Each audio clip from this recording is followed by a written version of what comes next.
And the problem is that there's been a way of doing business in Saudi Arabia for the last 50 years. And talk doesn't affect behavioral change by elites. You needed some sort of shock therapy. And what took place was shock therapy. It was a very hard message that the old way of doing business, the country can no longer afford. Right.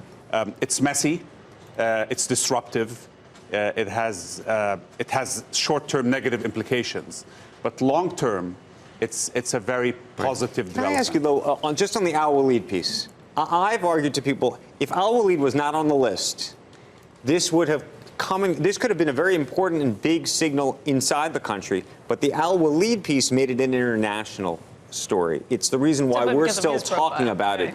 And the question is how important it was to include him in this, because at the same time, on the other end of it, there are now American investors and European investors who had relationships with Al-Walid who say, I don't know if I want to invest in this country. I don't know what's going on. And what kind of transparency are we going to have in this process to understand why these people were arrested, why these settlements have taken place at all?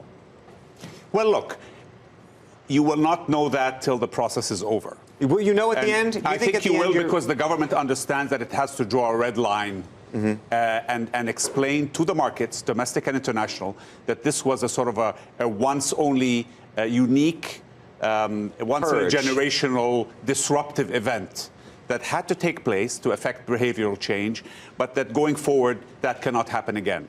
Now, I think as far as Prince Walid was concerned, he was an extremely high-profile person. Right. He was involved in the old ways of doing business like everybody else was. So I think there was a purpose maybe also in including him because of his high profile, because it sent a message that these top high-profile individuals that were perceived to be immune were no longer immune. So nobody will be immune.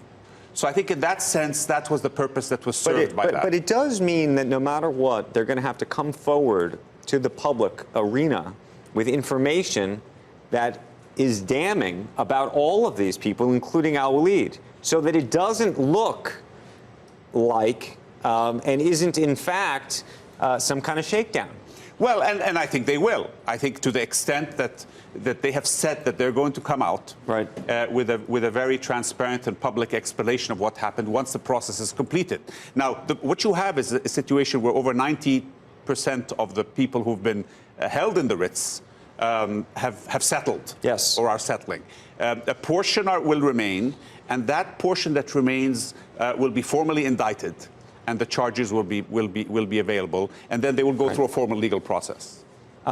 Do you think this has helped or hurt their ability to get international investors to get behind this? No, look, it's disruptive. And for example, this Aramco IPO. Yeah, Andrew, it's disruptive. But you know, any dramatic change is disruptive. There's a price. And everybody understands that. So yes, today the Saudi market and people are nervous and are in a state of shock because this is something that has never happened before. And what about the MBS, the stories we hear about him buying real estate in France for $350 million and art for $450 million and all of that? I mean, he was very popular internally, still is very popular about this sort of anti-corruption effort, and yet there are these other sort of cracks in the facade. I mean, he bought expensive assets a couple of years ago before he really became crown prince. His father's one of the richest men in the world, and he could certainly afford it. Optically, in retrospect, it doesn't look great, but the country isn't fighting wealth.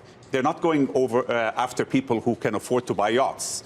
And I think a second message that's being sent to the system. Yeah, but it looks like you're taking these ill-gotten gains, supposed ill-gotten gains, and turning around and plowing No, because you see, there were different ways that people made wealth in Saudi Arabia.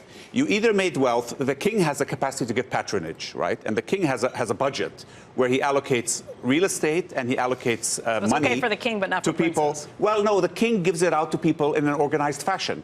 I think the issue, the third element of it, was that people were going to make money out of government contracts by cooking those contracts to be equal to 2 or 3 times their real value and creaming that off. And that is the part that the government wants to stop. In other words, the type of corruption. Your capacity, that's corruption. In other words, when the king gives you legally, and he has the full right to do that, that's patronage. So there's a big difference, you see. To a Western era, it sounds very similar. Sorry? To a Western era, it sounds very similar. Well, because the Western era doesn't have that sort of system. But ultimately, legally, the king has the right to give you patronage, but you don't have the right to go and cook a contract with the Ministry of Defense for something that costs 100 million and make it 300 million. You see? That's the difference. Thank you. Hey there, thanks for checking out CNBC on YouTube.